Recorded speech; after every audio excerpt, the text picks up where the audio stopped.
Hi there, I'm Cheryl McKay, and I am so delighted to be back again this year, having a chance to talk to the three winners of this year's earring show, the 2025 earring show from the Craft Council of British Columbia.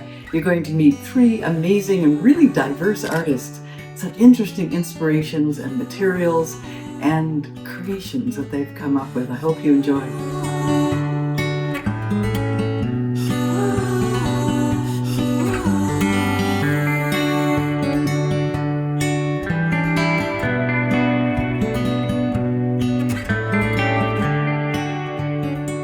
So I'm so happy to be talking to the winner of this year's One of a Kind Award with the Craft Council of British Columbia's Earring Show.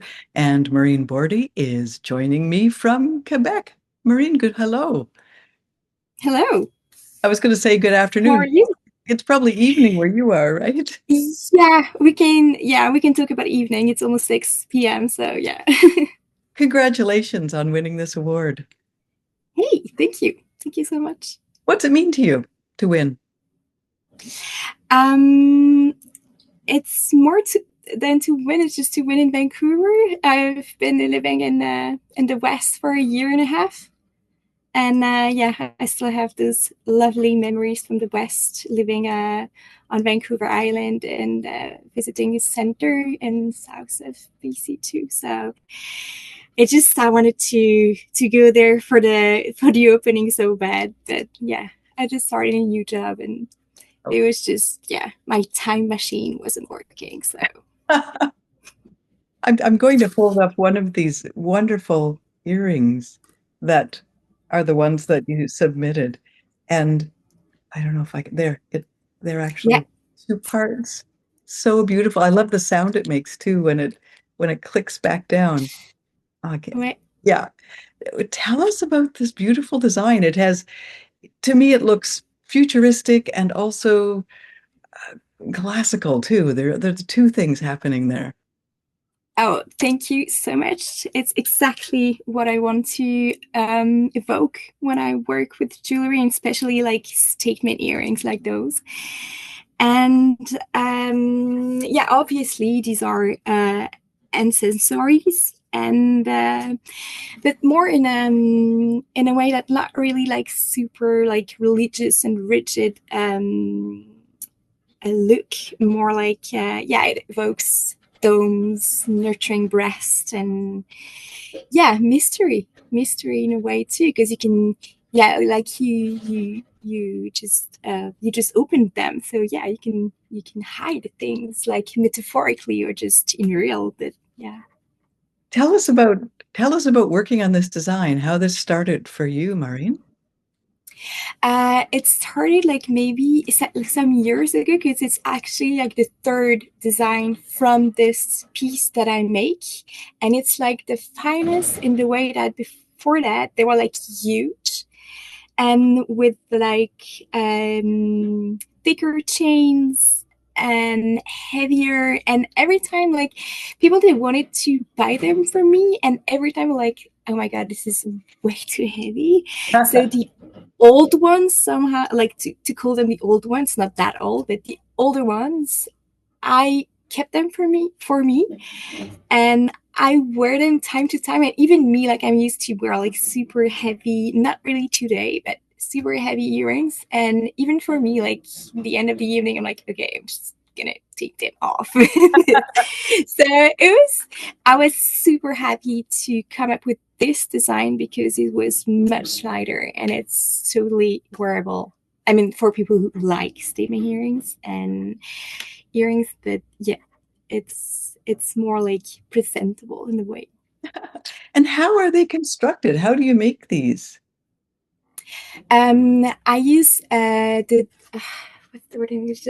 Dapping dapping dice. Does it exist in English? Like it's yeah, this dice with like conical holes in it, Right. and you just work all your metal, like even the part with the stud on it, like the stud soldered on it, it's Right. all with the dapping method, and I loved it. I loved it. I discovered it when I was studying jewelry, and yeah, I was like, oh my god, we're gonna like huge 3Ds, and yeah, it just yeah, So you're working, and yeah. is it with a hammer? Are you hammering into a? Actually, just I'm gonna just show you real Okay, great. That'd be terrific. We can So see a you have, window here.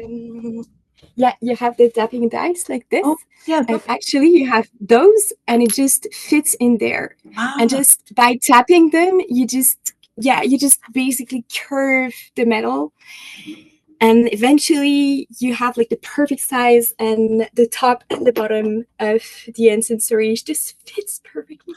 that sounds delightful. Yeah. That whole process. Mhm. Where did you study jewelry? I studied jewelry in Montreal, and it was a 3-year training with a lot of theories, gemology, theory about like how metal is working, how does it react, why, how, since when, and yeah, also a lot of practice and different techniques and awesome teachers too. Yeah, I loved it. What took you there? Um, Once upon a time, I was first. I first studied art. I have a I did a memoir in art and in the west of France, and that I did many workshops. Like I went to like all the techniques I was not able to test somehow in the schools, the art school workshops. I was going there like glass blowing, a woman working with wool too, and eventually it just led me to the south of France in Marseille with the visual artist Myrrha, and she was doing like she was preparing this workshop, and she wanted to have people testing her workshop, and she's basically working. She does like tiny sculptures, and she works with the lost wax technique in bronze.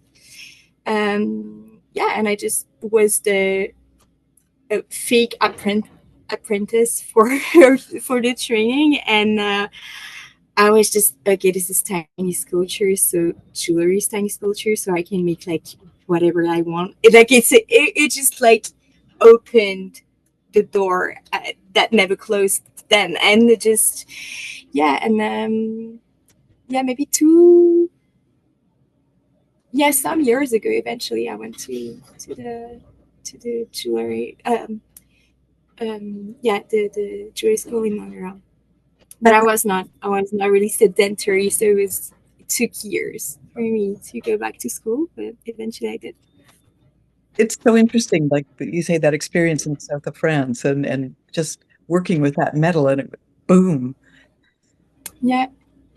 It's just that being like 5 years in art school, it was eventually you kind of follow trends. You're like super young, you just like arrived in that world, and art was not my world before. Like I have not been raised with artistic parents or even background, and but it always interested me. And yeah, I just arrived there, and just even you don't really know what you want to talk about, what you're doing, and you're just testing. And most of the people at that time, they were doing like huge gigantic sculptures, Huh. and yeah, eventually I working with tiny was not even in my mind at that time, and but I was working like I was redoing like tools, and I was really interested in tools and how things were made and sculpture, but it was too huge for me somehow. And yeah, just the fact that she was working with wax, then it just transforms into bronze, and it just meant like a huge, like a new world of possibilities somehow. Ah, so many things to Mm. explore. Yeah, yeah, exactly. You have a couple of earrings that you're working on for. a market that's coming up. I'd love to have a look at those there, Maureen. Yeah, so I have some here, and maybe I can bring some too. Like it's tiny. Oh, yes. Yeah, some are like more rigid, like those ones, and some others just yeah they have like two parts, and yeah, all those shapes are yeah like I just I'm gonna say it again maybe that I said before in the workshop, but when I was in my workshop, it just yeah they're all like inspired from old illustration of the Perseid from an old Chinese book from the 15th century called the Way of the something with silk. It was very yeah very ancient um, illustration that I found. And yeah, just the shapes they have, like it's exactly what you said about like the earrings, like the Myrrha earrings that I proposed for the earring show is just trapped somewhere super ancient and something more futuristic too. So you don't really know where it's from. It's not like trapped in time. It's whatever you make with it, whatever the stories you want to tell with. Right. It brings together all of that. Yeah, yeah. So just to come back to inspiration then. For inspiration, you mentioned in your artist statement a lot about, yes, mythology and symbolism is really important as part of your work. Mhm. Talk a bit more about that, about where you draw those inspirations from, Maureen. Um, I had this book from a long time that is a book about luck charms, mostly from Eastern Europe, and it's written by Sheila Payne. And it's not just about jewelry, but most of Lucky Charms happen to be pieces of jewelry. It can be made out of like bones or or ceramic or wood. It can be made out of anything. It's tiny sculptures, again, magical ones. And it can also be just things that you just hang on your door, or even like patterns you draw around the windows, for example. And I think knowing that it's mostly patterns from Eastern Europe, but it's basically all around the world, and just noticing that everywhere we just have those codes, and it's not rigid, but we have those codes, that's ways of communicating with the symbols and colors and forms and all of this. I think just creates something magical that to me it's not rigid. It's not because it's red that it means this. It's just it can evoke things. And in this way, I think we pass from profane stuff, like my fridge, for example, to sacred ones somehow. Like jewelry, it's not. I mean, people we still buy jewelry from like since like we make jewelry in metal since like 6,000 years. So it means something Right. that it's not useful in itself, but it just we're attached to it. And it's kind of little, to me, it's like tiny sacred things Mm. somehow. And is it something too about, I don't know, as I'm listening to you, I'm just thinking, is it something too about being connected to that long history of symbol and of making, of working with metal? Something about that kind of connection over time too?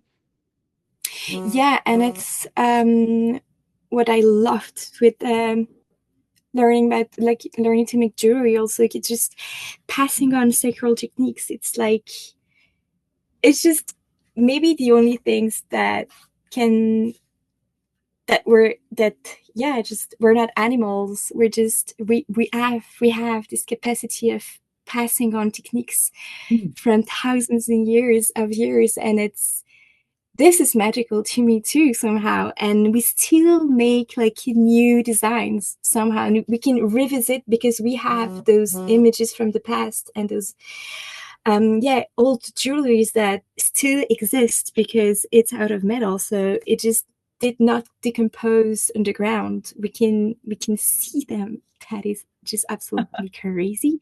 And yeah, we can of course be inspired by them and revisiting them, and or just having them in the back of our head, like it's constant inspiration. Hmm. I love you're living in a small space and your workshop is steps away from everything. You work every day, Marie? No, I work at on a mushroom farm. I just got back from work now, so I work there like 3 or 4 days a week, and the rest of the week, yeah, I think most of the days I do jewelry or I just go hike. So yeah. What does it mean to you winning this particular honor, this award?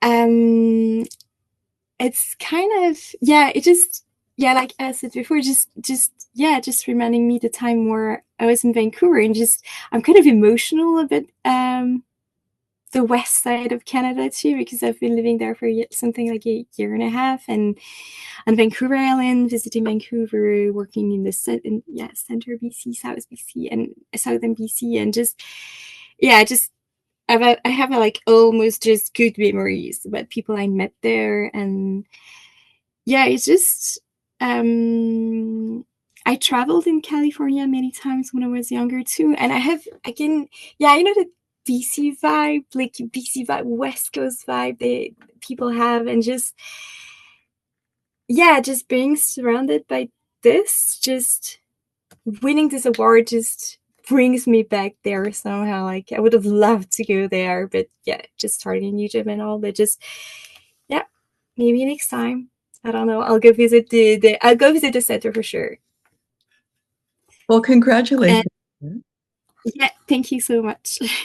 Were you going to add something else? Sorry. Oh no. Mm-mm. Nope. It's been really great to have a chance to talk to you, Maureen, and so lovely to see this work and the other Thank you. symbolic work that you're doing as well. All the very best with that. Thank you so much. Thanks for having me and the interest that your media have has on our work. Right. All the best. Yeah, to you too. Thank you so much. Bye. So I'm so happy to be having a chance to talk to another of the winners this year for the Craft Council of British Columbia's Earring Show. And with me right now is Gabriela Sierra Torres, Gabby for short. And Gabby, congratulations on the win for the limited edition category.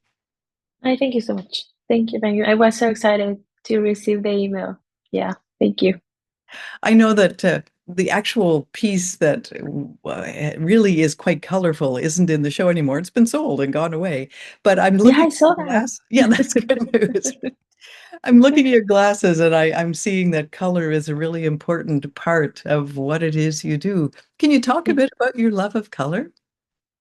Yes, of course. Well, everything started with my mom and my grandmother because they also used to wear a lot of like bold, colorful earrings and bangles. So everything started there. And also, I'm kind of a really timid person, like really, I don't talk much. So I think that the way I try to share or try to express myself, it's with color for jewelry or my accessories, because mainly I wear everything in black almost. So I try to express my my personality, my ideas, or the way I'm feeling these days through my jewelry with my with colorful things and accessories. Yes. How long have you been creating jewelry and wearable art? Not so long ago. I started in 2021.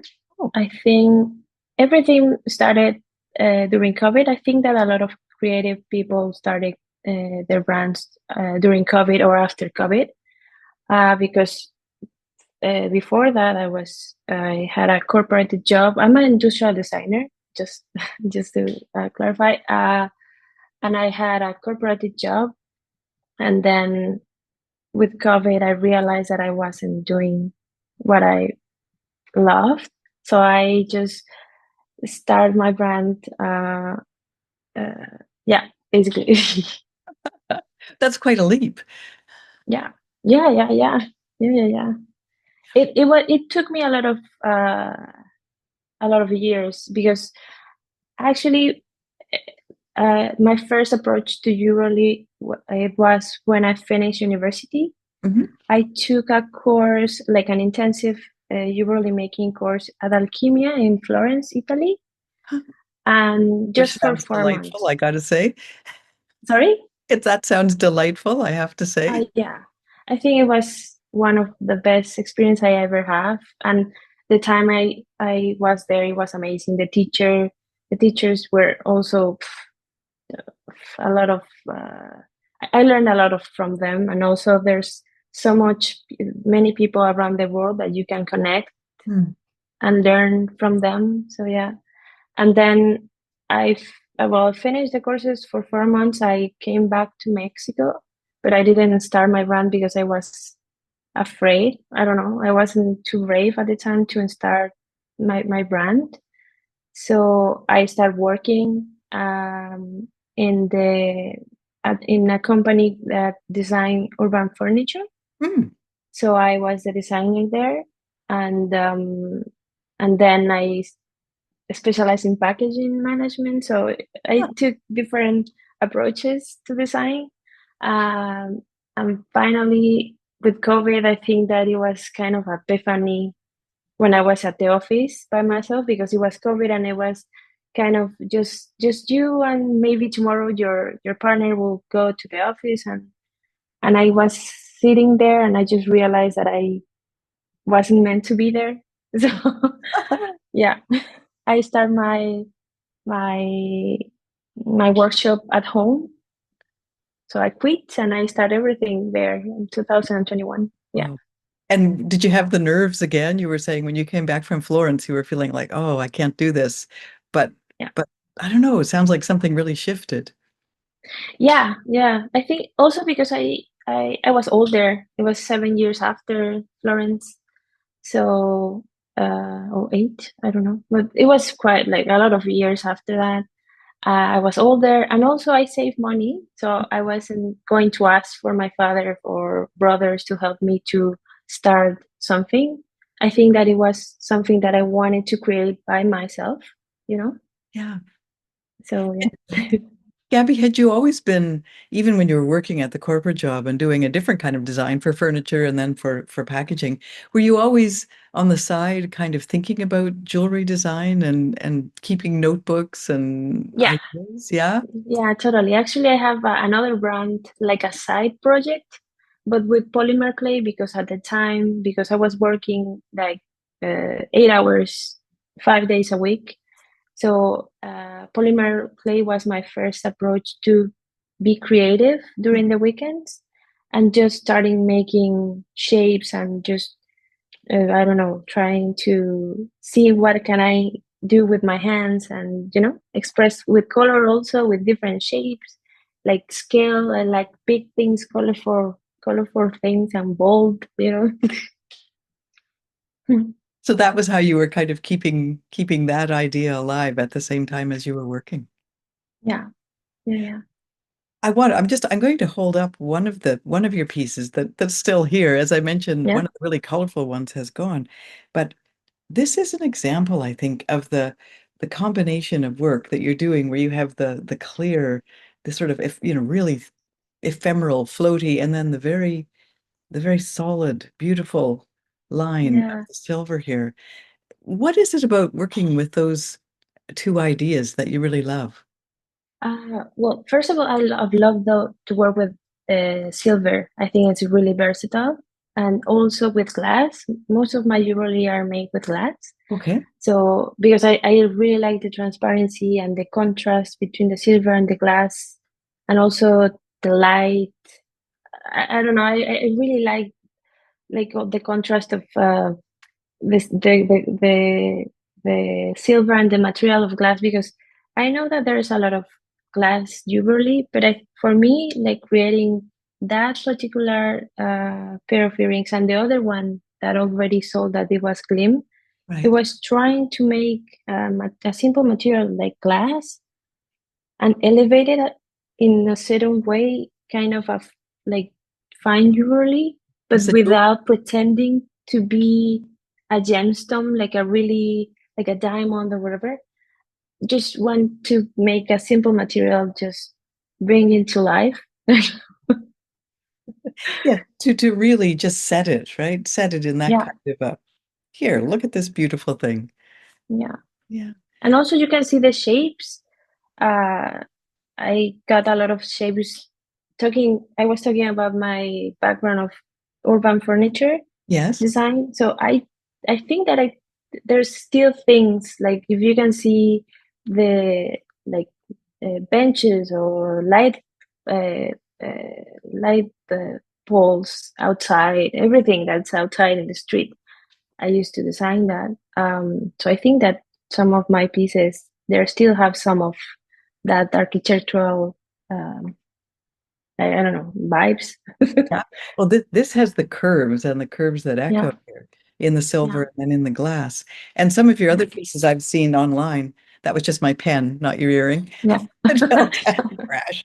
But some of the other pieces of yours that I've seen online are very interesting, angular as well. And they have yeah, a piece here with an interesting appendage on the side, that sort of thing. yeah, yeah, yeah.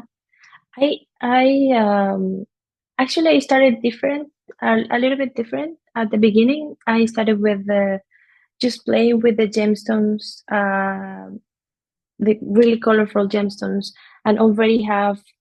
I chose those gemstones because they had an interesting shape or cut, not like the standard cuts. So I was like kind of constructing or creating jewelry with those gemstones that I bought. And then after that, I started designing and starting going to the lapidary artist and ask for my particular designs. At the beginning, I was kind of uh, constructed, no, not constructed, I'm sorry, kind of Constricted? limited.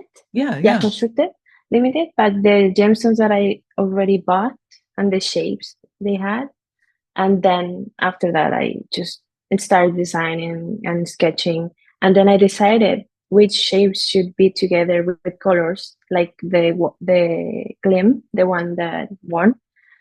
That one, it's one of my favorite pieces, actually. Do you have anything right around? Do you have any of your work right at hand there, Gabby? uh, Let me, yeah, yes, yeah, these ones over here, they're kind of similar to the, I don't know if you can Oh, see yes. this. Oh, that's beautiful. Yeah. What is that green glass at the bottom? This is not glass. This is Oh, Amazonite. I don't know how to pronounce it in English. Amazonite. oh, Amazonite. nice. Yeah, Amazonite. Yeah, that one. This is glass. This pink. Yeah, Oh, it this is looks glass, so and this one. pearly. Yeah. Yeah. Yeah. I have this, and also I have with the same shape with different stones, and it's lapis lazuli. Oh, right. Yes. Yeah. And those Yeah. the contrast there with the rectangle, the box shape, and then the Yeah. round at the top. Yeah. Yeah. Yeah. So what's it? And Oh, do you have more? Do you have something else to pull out? wait, yeah, I have this. This is one of my favorite Oh, nice. stones.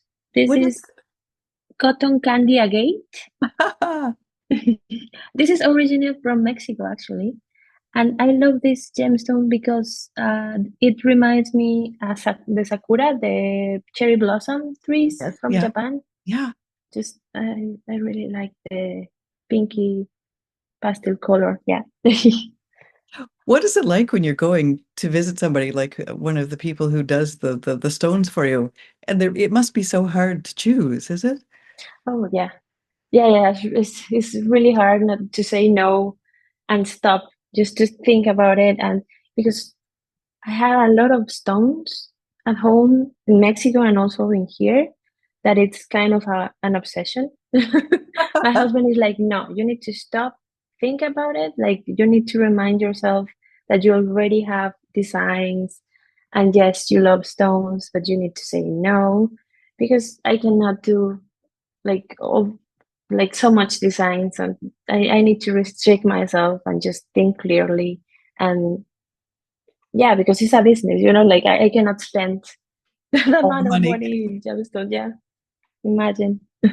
Are you wearing one of your rings today too? And no, this is my husband's engagement ring. He Oh, bought it this quite a lot of years ago. Yeah, oh. It's got to be daunting to buy a ring for a jeweler.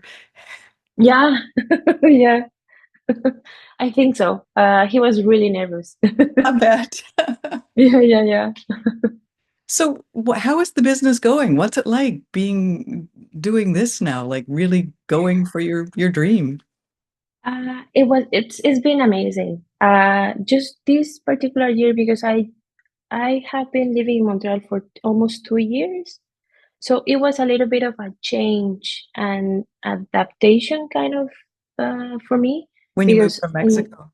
yeah, of course, because everything changes, like all my suppliers were in Mexico, no, everything, silver, gemstones, everything. I already have my workshop there. And here, the first thing that I needed to do is find that place, no? And I found it already.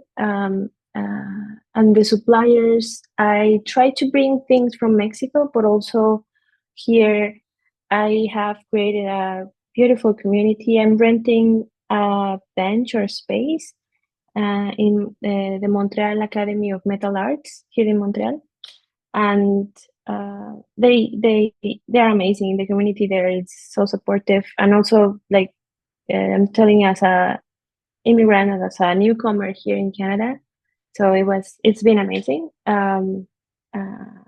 But yeah, they told me everything about you need to go there. There is the silver. You can find there the gemstones. And here in Montreal, it's everything. I think it's everything in just one building. At least the the places that I know, Right. everything is just in one building. So you go there and you find gemstones, silver, tools, 3D printing, everything you have there, casting, everything.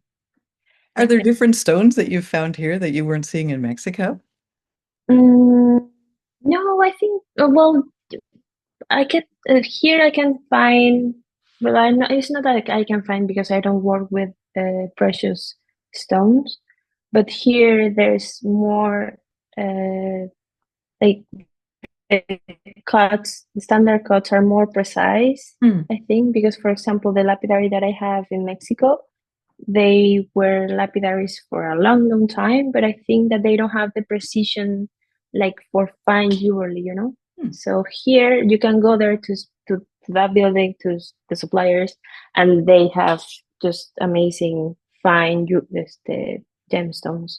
Hmm. So yeah, that yeah, I think here is different in that particular subject. And is it different too? Has it affected your working in, like you say, a very different environment, physically, weather-wise? I mean, everything is so different. Yeah, no, it's really different. And also, oh yes, because we were talking about that. Sorry, I kind of go to another. But yeah, it's been it's been hard this year because everything related to what is happening right now. Um, Also, the Canada Post last year, just in the middle of Christmas and everything, it's it was hard, but um, I'm working in a new collection right now. So right now is I'm not like kind of um thinking about those problems that I had last year at the end of the last year.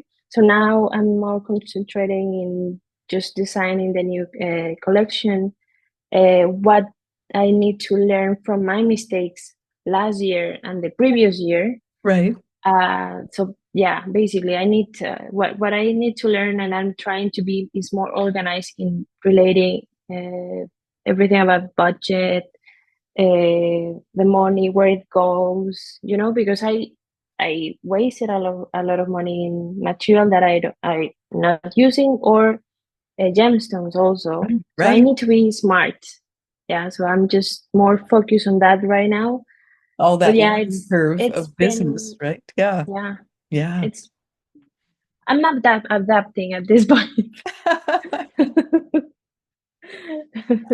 Now, what's it mean to you to win this award, the limited edition award, as part of the Craft Council earring show? Uh, of it, I applied to the contest, and I just in my mind it was like I will apply because I want to try, and I sometimes you as a creative person needs kind of validation Mm, of some way, and also um, just because I'm new in Canada, I want to be part of the Euroleague community. I know that I'm not Canadian, I'm Mexican, but I love Canada and I love Canadians, and I think that that's the first steps in order to get into the Euroleague community, and also because I 2 years ago I think I applied. I didn't win anything, but I was just happy to apply, and also some of my pieces sold in Vancouver. So for me, winning it made me so happy. Like in my country, sometimes I didn't felt supported, kind of, or validated by them. Like most of the contests that I applied, and some of them I have won. In Mexico, I haven't won anything. So I think, yeah, it's validation, and also to see that people like my work. It's just amazing. Well, congratulations again on that, and all the Thank you, best sir. as you Thank continue you. to develop this business. And for people, the website address is It's www.gabriela.sierra with double r.com.mx. wonderful. There's so many beautiful things on there. Thank you so much, Sarah. Thank you. And thank you for the opportunity to have the interview and to speak with you. Oh, it's lovely to talk to you. Thanks, Gabby. Thank you. Bye for now. Bye. That was great. Thank you. I'm sorry if I No, you're sometimes I get great. nervous. You're great. And you'll hear from the folks here when it's all available and up online too. Okay, perfect. Thank Yeah. you so much, Cheryl. Thank you. Enjoy the rest of the evening. I guess you're coming on to evening, but yeah. Yeah. Bye Nice for now. meeting you. Nice to Bye. meet you. Bye, Gabby. Bye. Bye. So I'll just say I'm so glad to have a chance to talk to the winners this year of the 2025 earring show here with the Craft Council of British Columbia. And Bell Woodbury has won for Emerging Artist. And Annabelle, so good to see you and congratulations. Thank you. I would love to show people the piece that the pieces, one of the earrings that's part of the set for which you won. And Yeah. I would love to have you describe. These are so intricate and beautiful and interesting. Can you describe what's going on here with the two little vessels Yeah, and everything else? for sure. So those pieces were based on a lot of the work I've been doing this year. So I've explored a lot of vessel forms. That's kind of the root of my practice, is creating like vessel forms that are inspired by like nature and like the details found in nature, in kind of an archetypal way, as opposed to just like a literal interpretation of what I'm seeing. So I really like to explore like a few techniques this year. For example, the layering effect on the bottom part with the dapping block. So they're domes that I've sawed out and layered on top of each other kind of like similar like visual look to like growth rings, and kind of layered and stripping, peeling away or growing out, kind of that I've taken inspiration from things I've seen. Like a bloom too, isn't it? Yeah, just kind of, yeah. So that effect, which actually on a piece I have here, I've done those on each like entry point there. And I wanted to explore how I could translate like my bigger vessel forms into a smaller piece. So the bottom part was based on that, and then the top part was also dapping, but pierced and tube set, cubic zirconia, and then thread through the piercing parts. And that was kind of also a technique I explored through a lot of brooch designs I made this year. And it's like I come from a textiles background, so I was incorporating textiles like threading techniques into metal. I have so many things I want to ask you, and the first thing I want just to clarify is, what does dapping mean?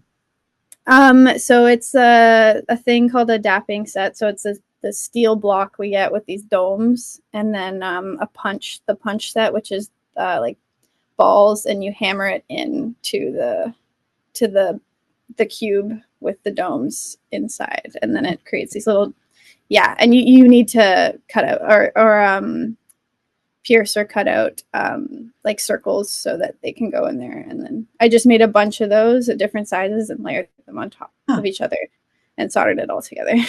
What is it about vessels right now, do you think, that's so interesting to you? Well, I started really getting into it when I took my first class on silversmithing, and learning like the raising technique, and just finding a lot of like connection and joy in like the meditative process of like hammering over and over again and creating this vessel form over this kind of long period of time, and like thinking of like the vessel as kind of a holder of the creative energy of the process of making it. And especially copper, it has a lot of like conductive and really interesting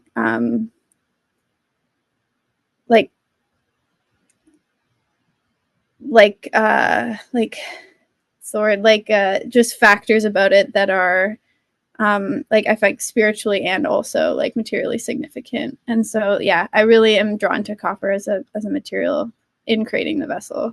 Something about the energetic nature. The energetic. That's a good way to say it. And then you mentioned fiber arts being, something that was a previous, or maybe it's a parallel interest, but what caused you to start focusing more on metal from fiber? My time at OCAD, I started the program in material art and design. It's a hybrid textiles metal program. Okay. So I started in textiles. Before going to school, I was like really into making clothes, but also more like the fiber arts aspect of it, like felting and stitching and knitting and that kind of stuff. And that I was like really more drawn to the conceptual side of it as opposed to like the fashion creating, which can also involve conceptual, but more the material itself rather than what you can make with it.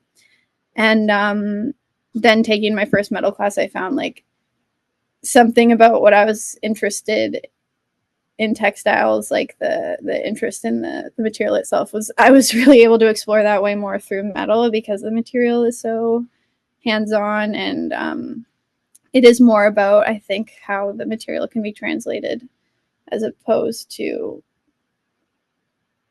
it's hard to describe exactly why, but it was something that I felt more drawn to because of what I could create out of it and like the process itself. And had you tried metalwork before, or was that all new when you were at OCAD?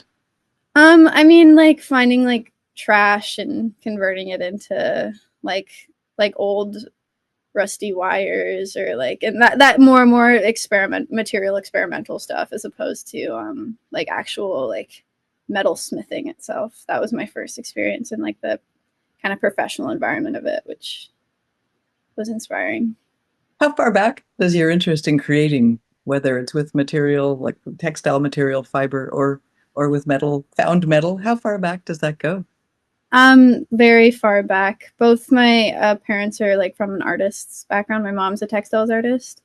So I grew up around like making like craft for my entire life. So yeah, from a very young age, I was really interested in like exploring materials, and I would make a lot of dolls was kind of the focal point. Like I started making like sock puppets and stuff, and that kind of evolved into my current craft over the years. Yeah, I'd say probably about the age of like 6. It's been a while. Whoa. And so what was it like for you then to get to OCAD and just be able to immerse yourself? It was, yeah, definitely like an interesting transition from not exploring craft and art in school and then having to do it in an academic environment. It's definitely like a bit jarring, but I found like the facilities and the mentorship really like forced me to like refine it and like value different aspects of the process that made it a bit more refined and like professional, and like that gives me the ability to evolve it into like a career, which is something I really am grateful that I had the opportunity to have access to all those things now. So I can't have that option to do, which I do want to end up pursuing. So. And I should clarify, the OCAD is the Ontario College of Art and Design for anybody who goes, what's OCAD? So Yes.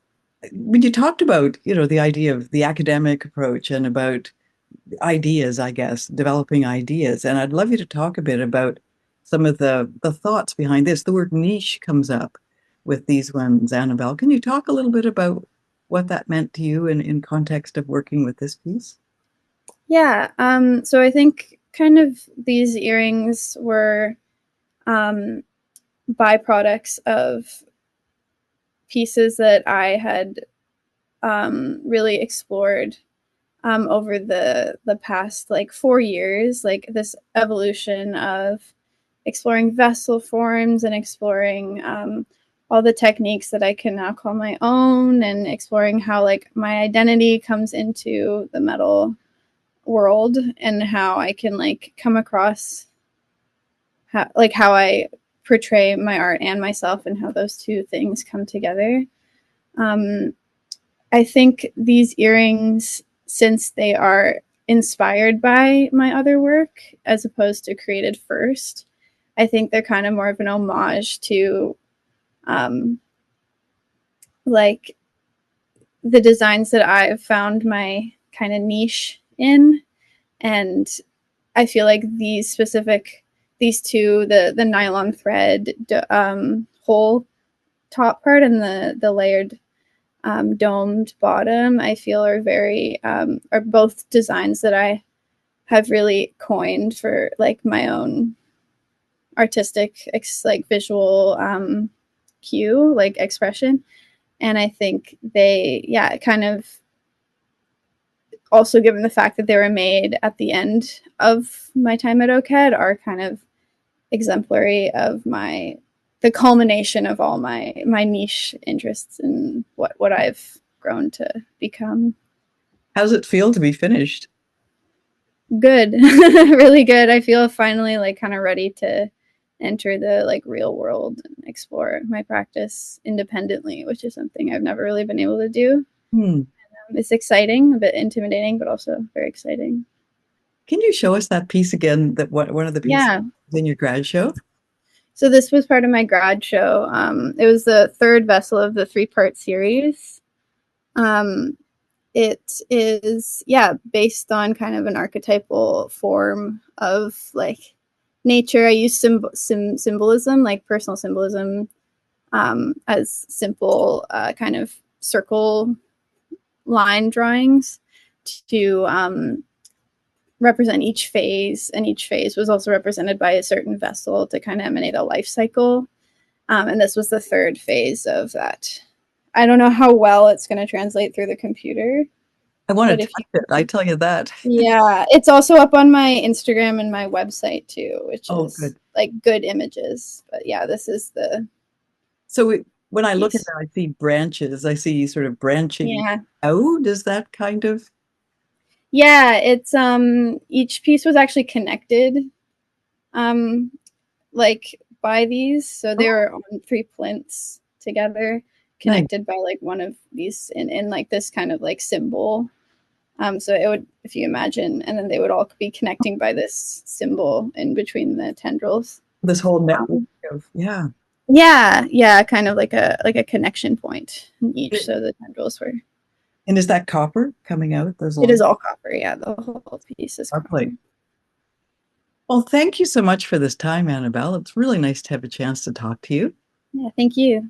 And for people who would like to follow up, where can they find you on Instagram? On Instagram, my handle is, well, go to my website. Actually, it's easier. I just enewthegreat.com, enewthegreat.com, and then my Instagram's through the website. Through the website. Your cat joined us partway through too. Sorry? Your cat joined us partway through. Oh, did he? Yeah. Oh. It was so nice. He's just walking across the I didn't even notice. Yeah, okay, he's asleep now. Well, congratulations on graduating and congratulations on winning the Emerging Artist Award this year. Thank you so much. All the best with your endeavors. Yeah, you as well. All right. Thanks. Bye. Annabelle, was there anything that you hoped we'd talk about that I didn't bring up there? No, no, nothing comes to mind, but yeah, thank you so much. And lovely to talk to you. Yeah, lovely to talk to you as well. I'm going to go follow you and keep an eye on what you're up to. Okay, thank you so much. Have a great day. Bye. Bye.